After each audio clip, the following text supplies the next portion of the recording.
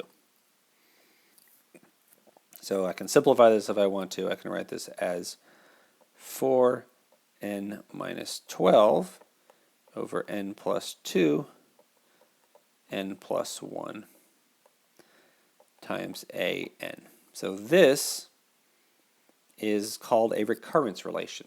If you know the nth term of the power series, AN, then you magically know the n plus 2th term, n plus 2nd term, and this is how you get it. So in other words, if you know A0, then you know A2. And if you know A2, then you know A4, and then A6, and so forth. Okay, so let's summarize what we did. So we have a homogeneous differential equation, something like this, and we assume that it has a power series solution. Now this looks like a fancy formula, but all this is y of x equals a naught plus a1x plus a2x squared 3x cubed plus so forth. It's just like a polynomial, but it keeps going. So y prime of x is a1 plus 2a2x plus 3a3x squared plus 4a4x cubed plus so forth. And then y double prime of x equals 2a2 plus 6a3x plus 12a4x squared. And I think the next one is going to be 20 times a5x cubed plus so forth. So this y double prime that we plugged in is just this. It is a power series. It's got all the powers of x, and recall that we actually wrote it as it was this n equals 0 to infinity of n plus 2, n plus 1, a n plus 2 times x to the n. And that is exactly what this thing is. And notice that the formula for the coefficient of x cubed, x to the 3, is just 3 times 2 times 3 times 1, which is 5 times 4, which is 20, times a 3 plus 2, a5, x cubed, x cubed. So this complicated looking thing is just a way to express this thing in a nice closed form solution. Okay, so now what? So notice, write this down, notice that if you plug in 0, y of 0, all of the x's go away, so you just get a naught. And y prime of 0, you plug in 0 into here, all of the x's go away, you just get a1. Okay, so a naught and a1, these things serve the same role, I guess, that if you have a second order equation, you say that y of x, the solution is going to be c1 y1 plus c2 y2. So c1 and c2 are these constants that we can choose freely. They can be anything. And once we pick c1 and c2, then that completely determines the function. So these are like our free choices. Similarly, a1 and a2 are going to be our free choices here, because once I pick a1, this formula tells me what a2 is. And then this formula tells me what a4 is, and a6, and so forth. So once I pick a naught, all of the even terms are determined. Once I pick a1, all of the odd terms are determined. So let me show you an example of this. So let's take a2. So a2 is just so to get a2, we plug n equals 0 into here. So we take n equals 0, plug that into here, and we get 4 times 0 minus 3 times 0 plus 2 times 0 plus 1 times A 0. And let me just mention that this, maybe I should have done this in red. So this is 0 and this is 0. And this is negative 12 over 2 times 1, A naught. Okay, so A4. A4 happens when we take n equals 2 and we plug n equals 2 into here. So we get 4 times 2 minus 3 over 2 plus 2 times 2 plus 1 times let's say A2. Okay, so this, I'm going to write this as, how do I want to simplify this? This is, this is negative 4 over 4 times 3 times A2. And now, if I want to, I can take this thing, this is A2, and just plug it right into there, that, and now I get negative 4 times negative 12 times 4 times 3 times 2 times 1 times A naught. So I've written A4 in terms of A naught. And let's continue. A6, this happens when n equals 4.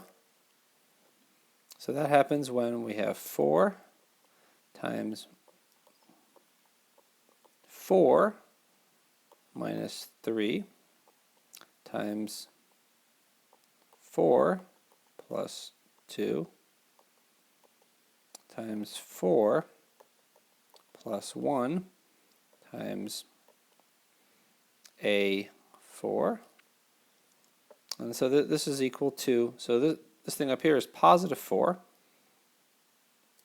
So this is 4 over 6 times 5 times A4.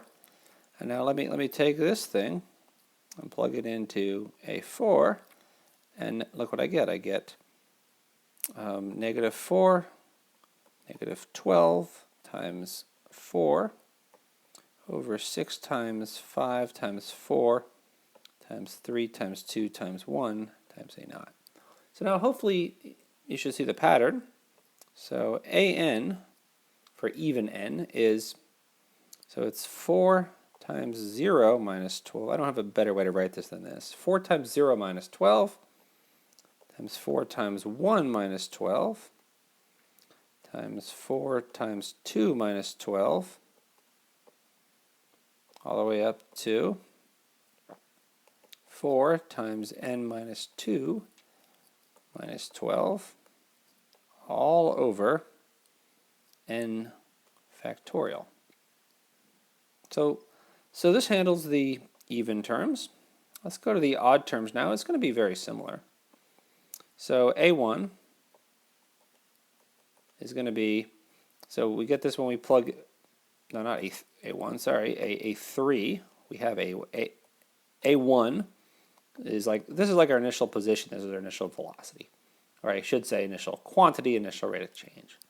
So A3, we get that by setting n equals 1 in for here. When we do that, we get negative 8 over 3 times 2 times A1, which is negative 4 thirds, A1. And A5, look what we get. On A5, we get this by plugging in n equals 3. Let me do that in the other color. N equals 3. And let's put that in parentheses. So this happens, A5.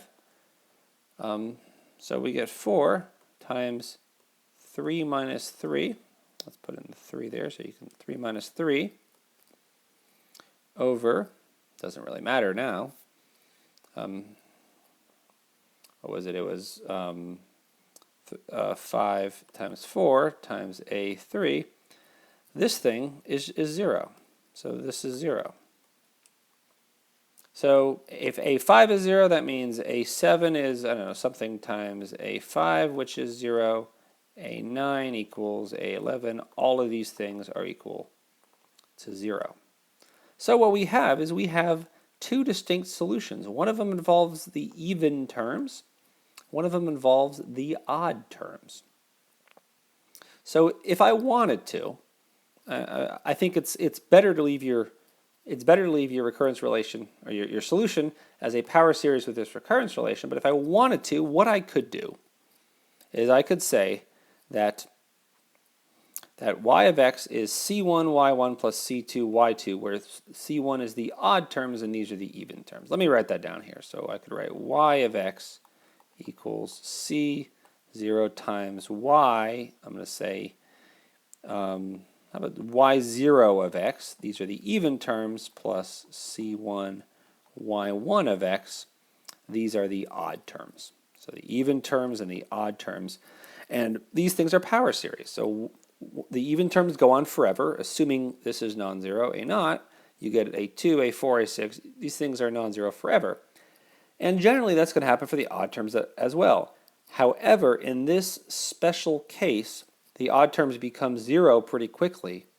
And once A5 is 0, all of the other ones are 0 as well. So in other words, the odd terms, let me see where I can fit this in. Let's write down what the odd terms are. So we get y1 of x. It's a1 minus 4/3. I'm sorry, let's do that again. So it's the n equals 1 term, which is a1 x to the first, and then minus 4/3 x, sorry, not 4/3, 4/3 a1 x cubed. This is a3. So if I want to, I can write this as a1 times x1 minus 4/3 x cubed. So my odd terms are really, it's some constant a1 times this. And so my odd terms is really just a polynomial rather than a power series. So I wrote it like this. I said C1, really what I could do, even a better way I could write this. So let me cross this out. Instead of this, I could write this as y of x equals a0 times y0 of x, where I factor out the a0 from all these terms. I could just plus a1 times the odd terms, y1 of x, which in this case I'm actually going to write just this, a1 times x1 minus 4/3 x cubed. So this is the final solution. Again, it's perfectly fine to if I say find your solution in a power series, or find the power series solution, once you have the recurrence relation, unless I'm asking for something more, you're essentially done. Here's your solution. Here's the recurrence relation. The purpose of this slide is just to get you to get your hands dirty with this and get used to what these things are. And it looks like a complicated bunch of equations, but really all these things are just polynomials, and the terms depend on previous terms. Okay, so let's conclude by summarizing what we did. So we had a second order inhomogeneous equation with variable coefficients, and it was not Cauchy-Euler because we have a y double prime here that does not have an x squared out in front. So there's not going to be a solution of the form x to the r, but there is going to be some solution, which is a power series, though that function is not necessarily going to have a name like sine, cosine, etc., but it still exists out there. So we assume it has a form like this, has a power series, and we plug this thing back into the differential equation. So we take derivatives, we plug this thing back in, and then our goal is to simplify and factor out x to the n. So we want to write that as a series of this whole big mess of coefficients times x to the n equals 0. The right-hand side is the 0 power series, which means every single one of these coefficients have to be equal to 0. So we set this equal to 0, and this thing is coefficient. This is going to evolve like an an and an an plus 2. And so we solve an plus 2 in terms of an. So this just means that an plus 2 is some function of an. In the one we did, I think it was 4 times n minus 3.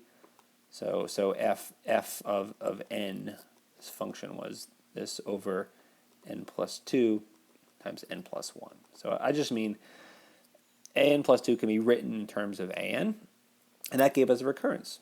And then we were done. So I think it's perfectly fine to say that, in this case, our solution looked like this.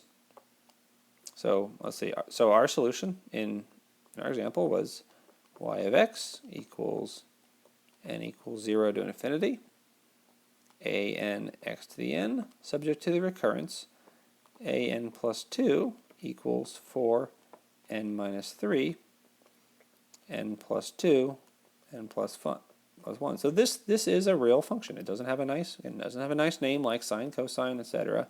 But this thing, this power series, does exist, and here is the relation that the coefficients satisfy. So that is, in fact, our general solution to this method. And when we looked at this a little bit more, we realized that, yes, this thing, if we wanted to, we could write this as, there really are two distinct solutions. We really could write this as a naught times the even terms plus a 1 times the odd terms. Though we did that just to sort of help us understand the structure. I think it's perfectly fine to leave your solution just like that.